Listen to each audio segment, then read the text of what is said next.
And we're back, and we're moving into our first conversation this morning. We are talking about the ongoing developments in Venezuela, and here to have a conversation with us about it, we have the Venezuelan Ambassador to Belize, Gerardo Antonio Argote. Good morning and welcome. Good morning. Good morning. Thank you very much for giving me the chance to stay here talking about the real news in Venezuela. Yeah. You know, I think in Belize especially, there are quite a few people who pays attention to the news in the region. But the current situation in Venezuela, I don't think anyone can miss what is going on, and there are many different perspectives.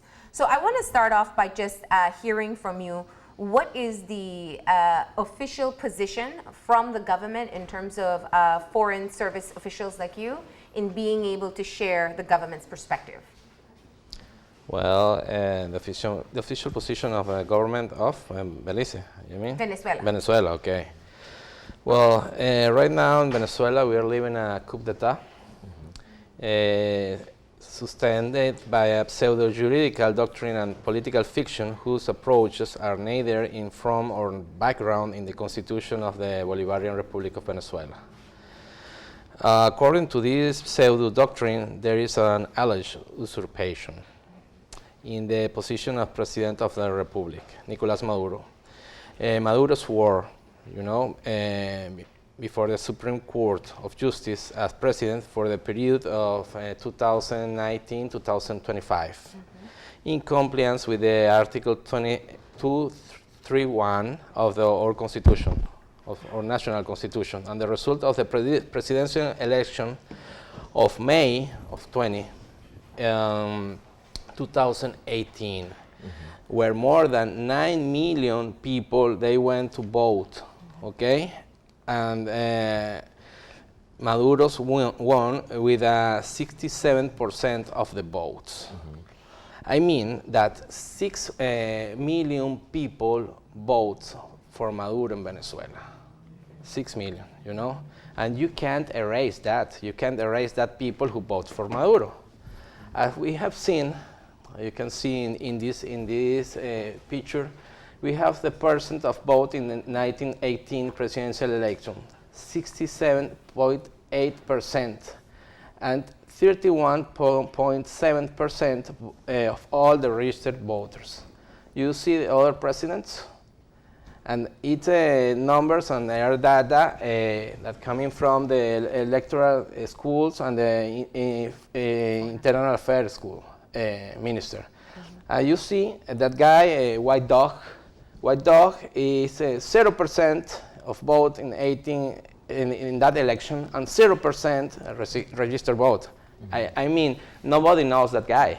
He was imposed by abroad, by another country, and he's not a politician that the people in Venezuela they know about how he thinks, what is the plan, of a government. Nobody knows. Nobody knows that guy. Let me ask you a very basic question to be able to establish for those viewers at home who may not be familiar with the situation. Let me ask you this.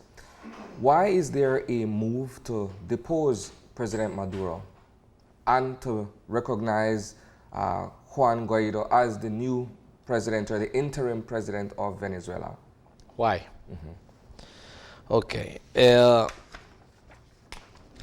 First, I have to tell you that Maduro is in full legal and legitimate exercise of the presidency in Venezuela.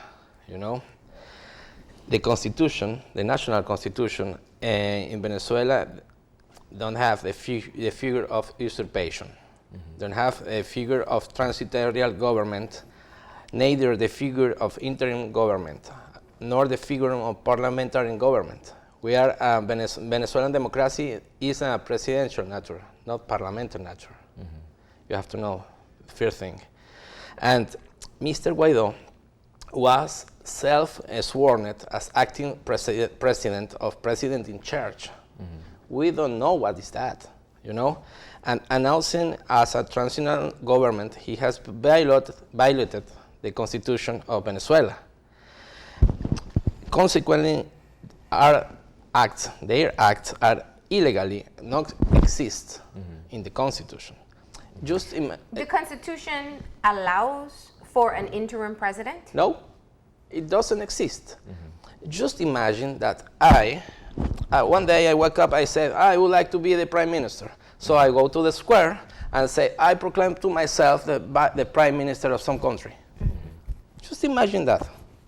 And it doesn't exist in the Constitution. So it is intended to install a parallel government to the legitimacy and legally constituted based on the spurious legitimacy that has given the recognition of governments that are enemies of Venezuela. Another question. From a geopolitical point of view, you have the support of the United States government being given to Mr. Guaido. You also have, if I'm not mistaken, other countries within the European Union that are also providing support for his presidency, despite it being seemingly illegitimate. What bearing does this have on the people of Venezuela, those who are mostly affected by the coup d'etat? Okay, I would like to show you I would like to show you this one.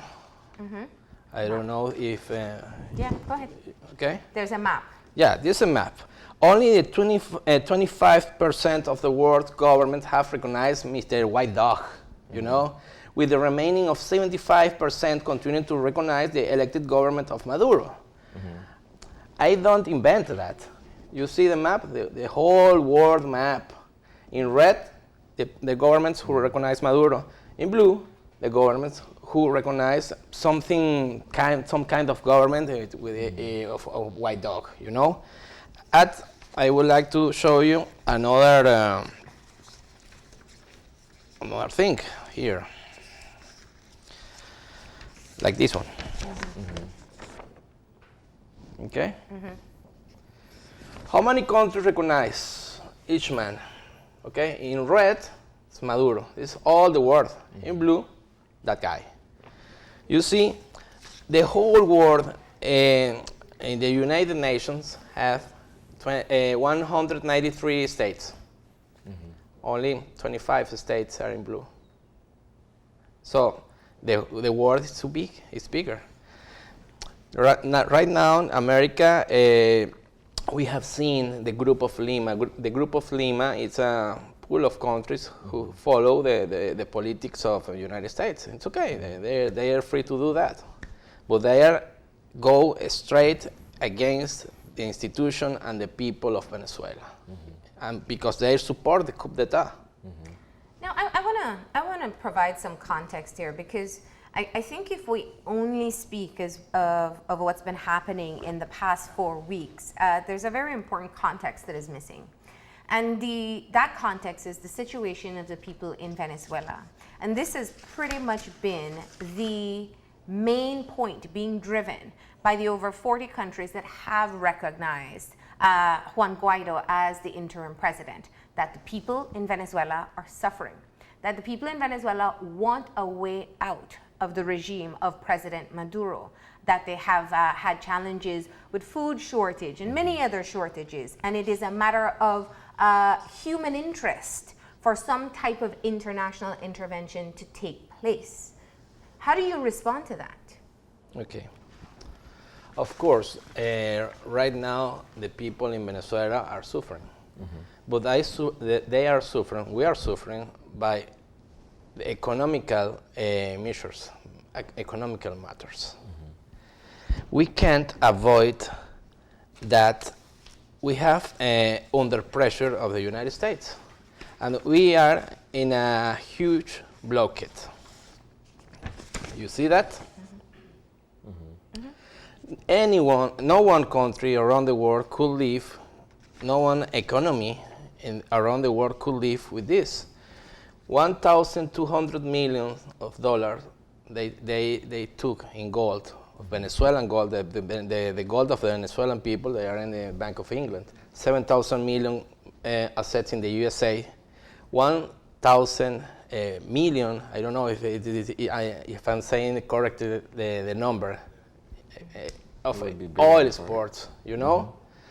no one can live like that because they took our money.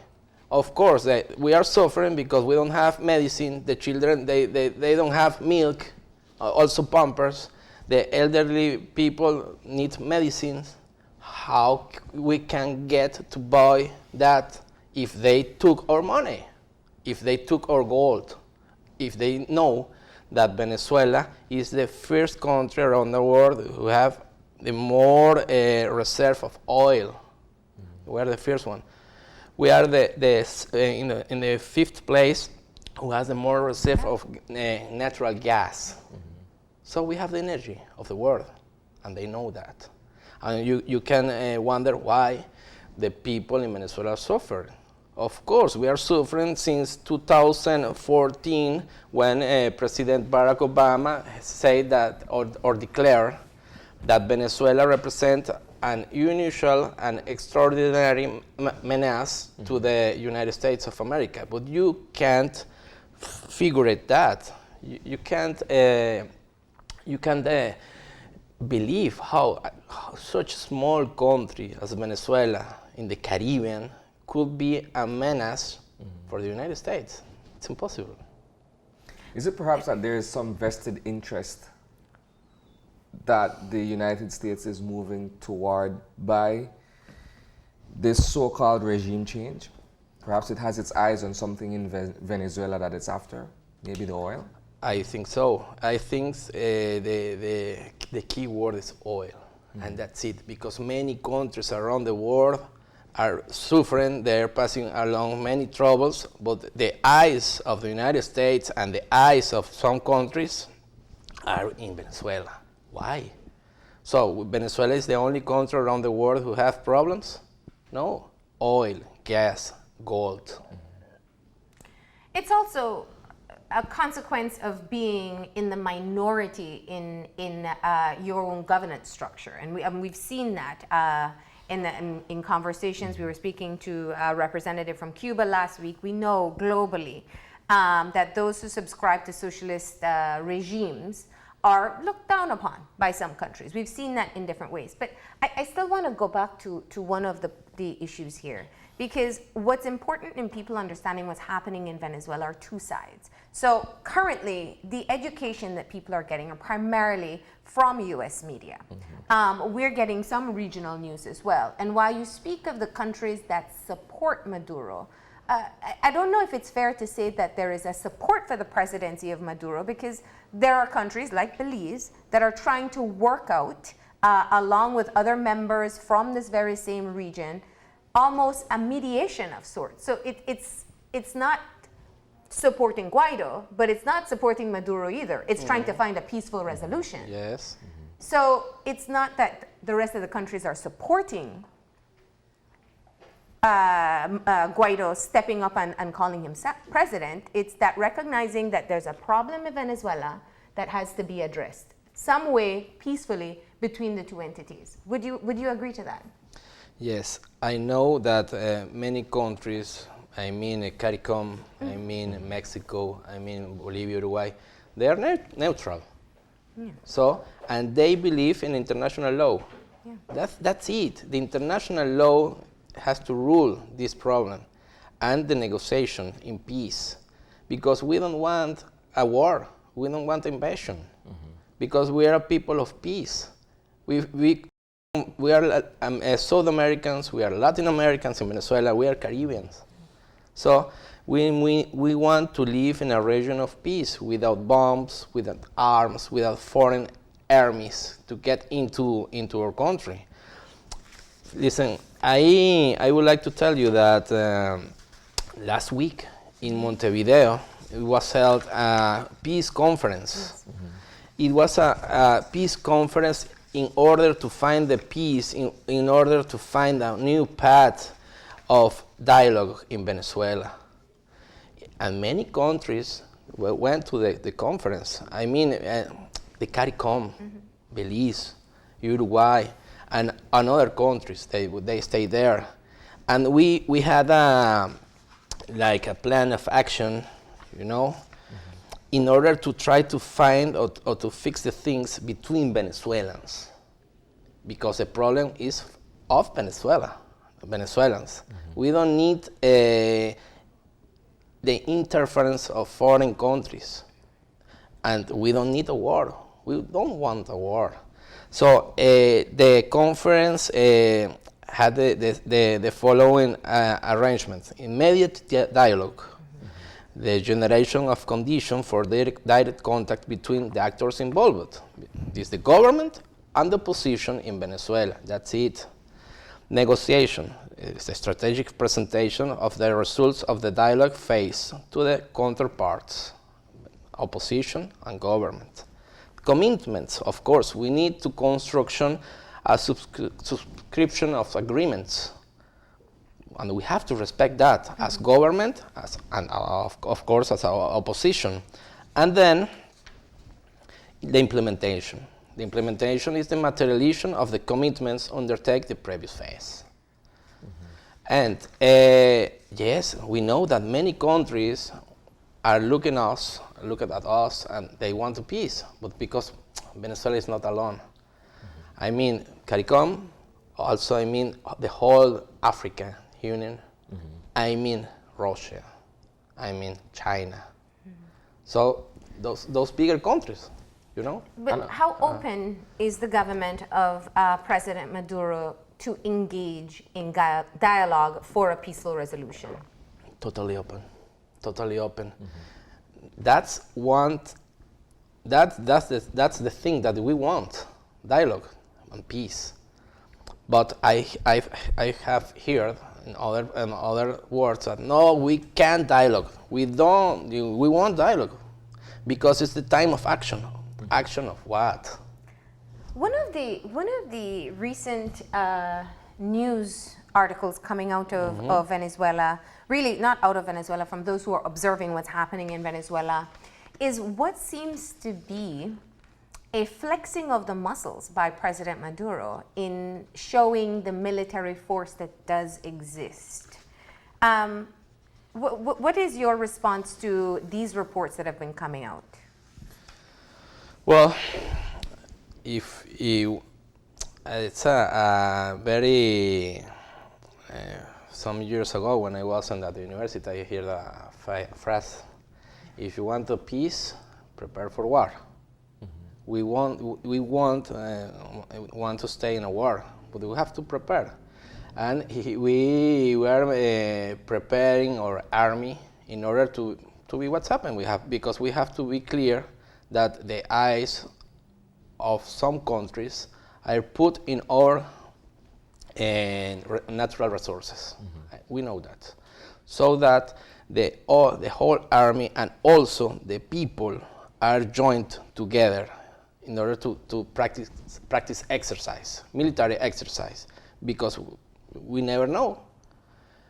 May I? How can people perceive that if not just a subliminal threat that there can be the start of a war at any time, or in other words, back off because here's what my military can do? Well, I would like to tell you that right now in Venezuela, things are normal. The boys and the girls are going to the school, the people are going to work, but always, and it's normal that people are warning of that. It's not very good to live with that, you know, always you're thinking, what's going to happen? What's going to happen in my country? What's going to happen with my children? What's going to happen with my people? Because we are always under the siege, with the menace of what's going to happen. Because the history, the history of the Latin American and the Caribbean, it never, you can't avoid and you can forget. I would like to show this. And here, first, I would like to apologize for the Americans' noble interests in Venezuela. We have been quite evil-minded to doubt a country that has only interim military in. You see? You see? I would like to say Nicaragua, Mexico, Haiti 1915, Nicaragua 1926, Panama 1964, and also 1989, Haiti, Dominican Republic, and also a lot of countries around the world that they were intervened by the United States. Let me ask you a couple of questions here. Yep. I've listened intently to what you've said. However, in my mind, to a great degree, this boils down to propaganda. You'll forgive me for the use of the word. I don't mean it in a negative way. However, the picture being painted by the United States is that it's all doom and gloom in Venezuela. There's a shortage of food and other resources for people to go about living their daily lives. But you're also saying in another breath that there's a sense of normalcy in Venezuela. What do we as outsiders believe? Okay, I will tell you one thing. The real problem is that right now the war is in the economics and also in the media. I would like to show you this thing. It's just an example. Fake news. If you live in Venezuela, It's a very popular U.S. phrase, you know. it's terrible, you know? In Twitter, in Instagram, in Facebook, everything is fake about Venezuela. You see this picture is from 2016, and they put like it was in 2019. This is fake. And you see a lot of bad news, but right now the situation is normal. You know, because they want to show you as a broken society. They want to show you as a broken state, as a rogue state, maybe as a failed state. But it's not true. Are there protests ongoing in Venezuela? Yes, because it's a In democracy. support or against Maduro? We live in a democracy. And I can't tell you that it's a... Of course, we have seen support protests against and in favor of Maduro, because obviously no one's in the entire country likes Maduro, of course, but we have a majority that likes Maduro. So you see two parts in the same state. People who go like this, like these people, it's okay. It's okay. They're protesting against Maduro. But it's normal. It's normal in any society who lives in democracy. You know? Have any of these protests gotten violent where people have lost their lives? Yes. But sides to sides, besides. I don't understand what that means.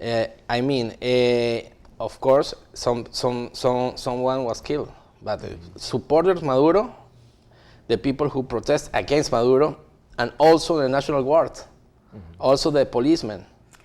Can we just stay on this image? Venezuela is a huge country, and the population is also huge. But if I see an image like this doesn't represent a normal state. It's hard for me to believe that this is normalcy within any country. Yes, and it's the same. I would like to put you another example. It's the same in France. In La France, in Paris, you know, it's like the people, one of the best countries around the world. I don't know, I haven't been there, but I like to. But you have seen every Saturday of every week, you will see that guys with the yellow jackets, and they are protesting. It's violent, but nobody knows, nobody cares about that. Because the people only talk about Venezuela. Why? Of course, this is not normal. And I have to tell you, we are living with this almost for 20 years. Since Comandante Chavez took the government. You know, 20 years of that. But we know, and we know how to prove that most of them, it's organized, financed from abroad. Because they want to change the regime. Now, what we got to do is take a very quick break here, and there are quite a few more questions we want to get into so people can really understand what is happening in Venezuela and having a broader picture. So we'll take a quick break, and we'll be back in a few.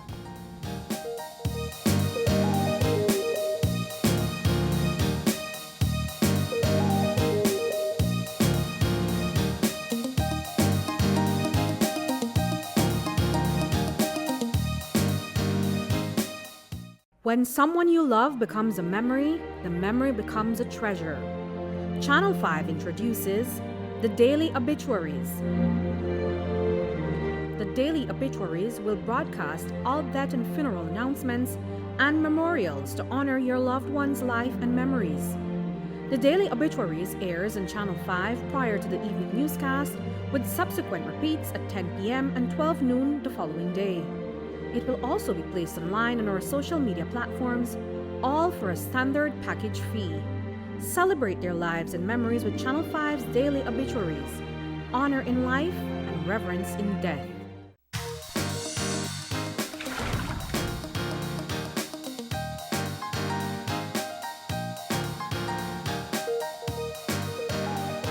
And welcome back to the second segment, which is a continuation of the discussion we're having with the ambassador of Venezuela to Belize. I have a question that I want to ask that has been pressing on my mind since we began this conversation. Is there a fear that Venezuela can plunge into a civil war as a result of the two regimes, so to speak, being opposed to each other? Yes, I think so. Can you talk to those possibilities? Yes, I think so, because they are pushing from abroad the conditions in order to start a civil war. But it began with the coup d'etat. They are, it's like when you have a bowl in the kitchen, and you put a high density of hot, it can blow. Yes, because they are put all the conditions from abroad, economic conditions, social conditions, political conditions, media conditions, you know, and it could happen. I'm thinking that's they want. They want a civil war in order to break the regime of President Maduro. This is the goal. This is the goal, but they are surprised how the people in Venezuela are so strong in order to follow the idealist of socialism. Because they don't wake up and they don't want to fight and they don't start to fight against the government, against the policemen, no, because they know what's happened. If I don't have the medicines, I don't have the pills, I don't have the milk for my children, it's because I know what's happened. What really happened is not fault of Maduro. They know that. They know that. And also that green guys, the army from Venezuela, they know what's happened. That's why we have been 20 years with this tension, because always they thought that if we are in a civil war, we will change the regime, the political regime, and this is the final goal of the countries who are against the socialism in America. We're going on 4 weeks now since Juan Guaido declared himself as interim president of Venezuela. One of the issues I find, and this is really what we're hearing out of Belize, let me step back. There are multiple layers to this issue. There is what is taking place in Venezuela. There is even questions in terms of the legitimacy of the election, the last election in which President Maduro was elected. There are the economic challenges of Venezuela. And then, when you move into 2019, with the declaration of Juan Guaido in January as interim president, there have been new challenges. And I want to separate that, because one of the key issues, and I've seen before, is looking at the presidency and what was happening in Venezuela is one issue. But the other issue, which is critical to us here in Belize, is self-determination. And the idea of any foreign country entering or intervening into another worries a lot of people, especially in this region. We see and hear stories of the Middle East very often. However, when you look at what is the message coming out of the United States right now and the continuous rhetoric that there may be a potential U.S. intervention, because of all the needs of Venezuela and because of, President Maduro's failure and the suffering of the Venezuelans. How do you remind people of the issue of self-determination and why that is critical? Okay, that's a good question. Thank you. Well, first thing, I would like to remember what's happening in Iraq, in Libya, Syria. in Syria. They start to say to the world that they had massive weapons of mass destruction. They say that Gaddafi was a mad dog. They say a lot of things, and they interview that countries. Right now, those countries are destroyed. Libya right now have three kinds of governments, and no one recognize that. It's a civil war inside. This is a geopolitical problem that we have, because you see the intervention and then you see what's happened with those countries. About the white dog, it's so funny.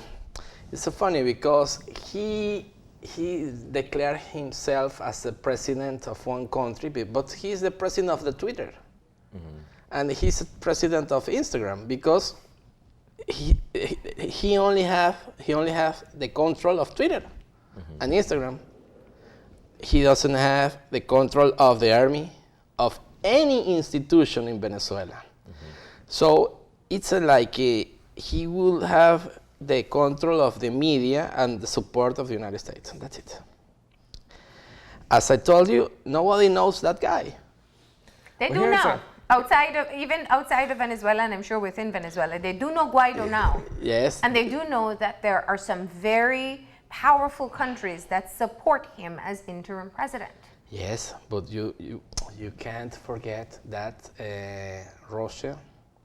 Which was what I was about to ask you. There seems to be a political tug of war at play here, where the United States backs Guaido and Russia backs Maduro. And we all know that the United States and Russia are at odds with each other on a political level. You know, it's not only Russia. China too. China as well. China too. Iran, Turkey, and most other countries. And you see, it's like if they are confirming an scenario of the Cold War. Because most of that guys live in the Cold War. I don't know, 40 years ago, 20 years ago. And they are trying to impose to Latin American, I think, doctrines from the beginnings of the 20th century. I remember when I was in the university, I studied about 1923, the Monroe's Doctrine, American for the Americans. What is that? Actually, it's 1823. 1823, excuse me, yes. So what is that? It's two centuries ago. We are in a new world. And Venezuela, particularly, we thought that right now we are not the backyard of anyone. We try to be independent, as you told, self-determination. Self-determination is one of the principal statements of the rules of the United Nations. Not intervention, self-determination, use of the peace, negotiation, you know? And I want to follow up there, because I think that's why I brought up the issue of self-determination. In other words, if we simplify it for people, a country should be able to solve their own problems before someone else comes into your home to try to fix it for you. Now, if that's the case, if there are issues currently being faced in Venezuela where people cannot get food or medicine and they're struggling, and there seems to be a failure by the current president in being able to meet the needs of the people under the current blockades, what is the possibility that President Maduro will step down? Well, first, we can't forget that we're an oil country. We export, we produce, we refine that. We can regulate the market. and we can start to buy the energy to other countries. We can fix all of these things, measures. I would like to give you an example. Oh, for you too. You work hard for a month. Just imagine if you work hard for a month and then I go to your home and take your salary for that month. Why? Because, yes. And you say, why? Well, because I want it. And then I start to tell you, you can't live in your own home. You can't support the expenses of your children. Why? Of course, because I have your money. And then one day I say, okay, I'm gonna help you. I'm gonna help you. And you have to receive my help. Why? Because I saw. And then I gave your salary.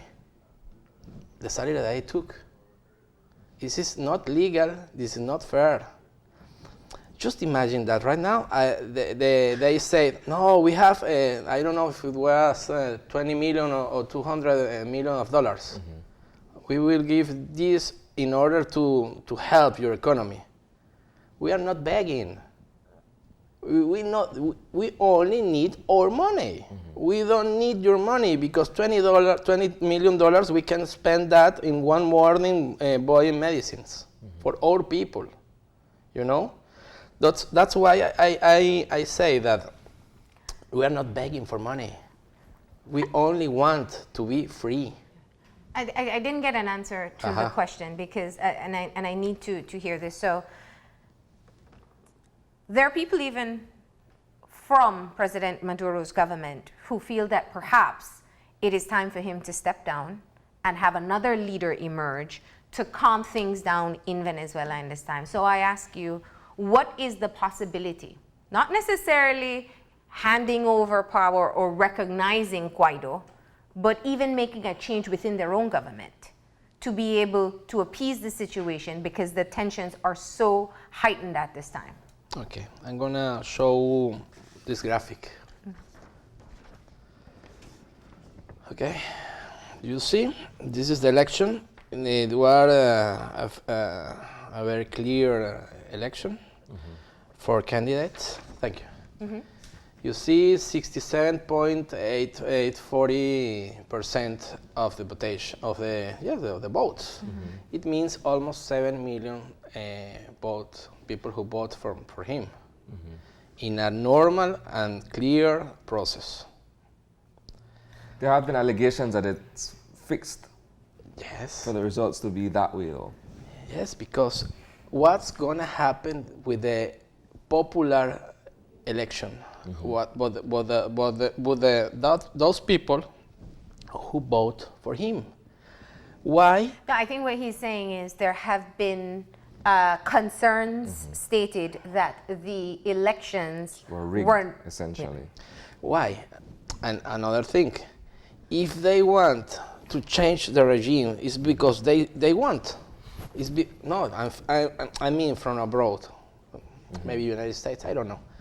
If they say, no, Maduro is not the guy. We want another one, and we want elections. Why? Because we have a constitution. We have the people who decide, and we are Venezuelans, and we can decide our future. It is not fair to try to change the volunty of the people in order to try to put another president, or maybe Maduro stay back, as you say so, because it's not in our constitution, because we had an election, a clear and fair election. That's why, you know. So what you're saying is there perhaps is no likelihood that President Maduro will step down? I don't think so. I don't think so, because many people support Maduro. Just imagine that. What could happen with that people, and what could down these people? Go to the streets. It's the same thing that happened in Venezuela in 2002. It was a coup d'état, the same thing, 3 days. President Chavez, he went off the power for 3 days. And all the people start to get out in the streets, asking for Chavez come back. And this is very dangerous because it will confirm a civil war. This is the scenario, and we don't want to do. Since the conference in Montevideo, what have you seen take place within Venezuela? Are they showing signs of moving towards a resolution? Has there been movement in being able to get a dialogue ongoing to have a peaceful resolution before there is any chance of a civil war?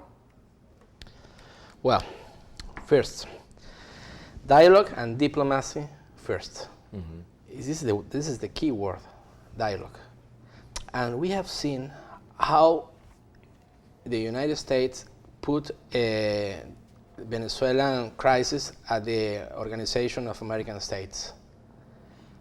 And they don't find the support of all the countries. And also, the General Secretary of OAS, Almugre, he said, CARICOM sent a letter for him in order to say, you can't talk in the name of the states because you're only the General Secretary of OAS. That's it. As we have seen, in Venezuela, he's like an employee of the United States. That's it. And negotiation. OAS, no. They try to put the Venezuelan crisis at the UN. They don't find the support. And right now, they say, no, we can't negotiate. The time of negotiation is past. No, why? We put all our eyes in Montevideo in order to follow this plan of action. Who will arrive? I believe in a final solution of peace. In Montevideo, it was very important for the region, for the Caribbean, for Latin American, for the whole world. Why?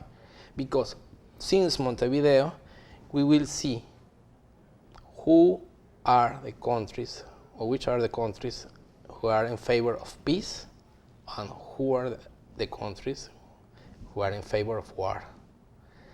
It's simple, 2 positions, peace or war or intervention. And in the Caribbean, we don't want other intervention. We are tired of intervention of the United States. Let me broaden the conversation as we start to whittle down our time. From the Venezuelan perspective, when you watch what the other countries, how they align themselves in this issue, there's been, and it always goes back to dollars and cents, there's been quite a bit of investment by Venezuela into this particular region. In Belize specifically, we talk about the Petro-Caribe money. How much does Venezuela pay attention to how countries that they have supported financially weigh in on this issue? Well, of course, Venezuela, almost since 20 years ago, started a cooperation programs, bilateral programs with many countries around the world. And one of important region for us is the Caribbean, because we have stronger relations with the Caribbean, stronger relations with all the countries who belongs to the Caribbean. And we will have we will find the path in order to continue with those programs. I don't know if your question goes, or you want to talk about the blockade and the measures against the economy of Venezuela that could impact those programs. I hope not, but I'm only could tell you one thing. The principal impact of those measures against the Venezuelan economy will be received by the people of the Caribbean who receive the helps of PetroCaribe. It's clear. If we will try, yes, we will try because we have a compromise. My question, I mean, I hear what you're saying in terms of trying to provide support to Caribbean nations, but what I'm saying is there has been a lot of financial support given to some countries like Belize under very generous terms. Now when there is this crisis taking place in Venezuela, what is the expectation from these countries, from your government standpoint, from these countries that you have supported financially over the years?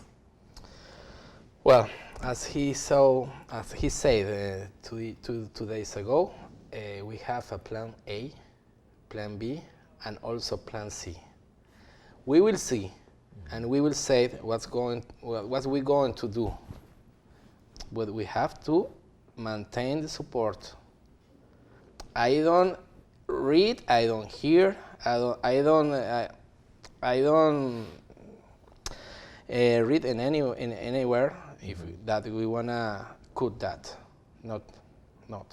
So we have to see. We have to, we have to fix the things right now. We have to replete our forces because we are under attack. So we have to think what's the way, and we have to show you what could be the plan of action in order to continue with the helps to the Caribbean. Let me ask a final question on my end here. This seems to be, as you've explained, an economic situation. And I know that the state-owned oil company PDVSA has been sanctioned by the United States. How does this affect business with the rest of the world, considering the fact that your economy is an oil-based economy, as well as other natural resources and energy?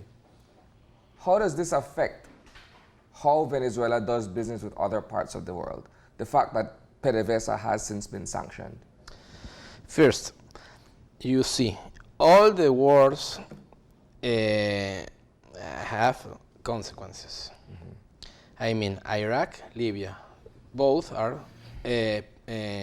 countries petroleum, export petroleum. Iran. These situations obviously have influence on the cost of the gas, of the oil. Just imagine what could happen if Venezuela were under attack. Maybe the gasoline, the diesel could get higher. This is the first situation. And the second situation, the oil is a business. It's like a big market.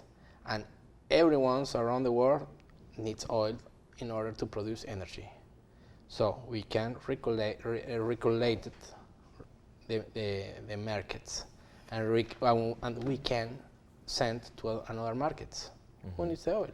That's it. Right now, if they want our oil, we can send the oil to another country. That's it. It's in simple words. But it goes beyond that, though, because the sanction doesn't only speak to perhaps being able to stop PDVSA from doing certain kinds of business in that regard, but it has a financial implication in terms of trading and the movement of money. How is that affected? We have to see, because right now they put the sanctions some days ago. We have to see what could happen. But I would like to tell you another thing. It has economic effects, and also it has law effects, because we are talking about international law. I mean, we have a big company in the United States. The name is Citgo. It has 2 refineries. It has 6,000 gas stations around all the East Coast. The question is, how are you going to take, yes, you see the refineries, Puerto La Cruz, Amuay. This one, Amuay, is the biggest around the world. The thing is, how are you going to take a company or that don't belong to you? Only one word for this. If you take the things that don't belong to you, what's the word in English? An appropriation. Something That's like what I that. would call it. Something like that. So this is not with the international regime, and it's against the capitalism rules around the world. Because if you have a company overseas, as multinational, transnational, no one can take it. This is another effect that we will see, because they are against their own point of view of the business, of the rules. My final question, before we give you a chance to close off. You know, as an outsider looking in, and someone who's never had much interest in what has been taking place in Venezuela, when we hear the stories of the Venezuelan people, I think that's where people can connect. There's a saying that says, when elephants fight, it's the grass that suffers. Given the fact that there were already hardships being experienced by the Venezuelan people before what took place this January, what is the commitment by the government to ensure that the livelihoods of each and every Venezuelan will be restored to normalcy in the midst of all the political fighting that is taking place? Yes, it's a good question. But we have to see, if we can walk by our own rules as a Venezuelan, and if they come back all the millions that they took for our economy, and also if we find the path with neutral countries who help us to find the path to dialogue, I think we will find the light, I think. But we don't need right now those voices, the drums of war. We don't need that, because it's getting worse, the things, because we don't know how get the problem, because it can stand. It can stand in all the region, So let's wait with faith. Let's wait with faith in order to try to build a dialogue, a national dialogue, to try to find a path, but between Venezuelans and between the governments who wants the peace. I think this is the clue right now. All right. Well, we thank you for coming in and having this extended conversation with us about what has been taking place in Venezuela. We have been inundated with news from the United States, so today we got the perspective of the government through this particular conversation. Thank you. Thank you very much for inviting me to hear some new voices of Venezuela. All right. Thank you. Thank you too. We're going to go ahead and take a break, and when we come back, we'll be talking to the Belize Bus Association, so stay tuned.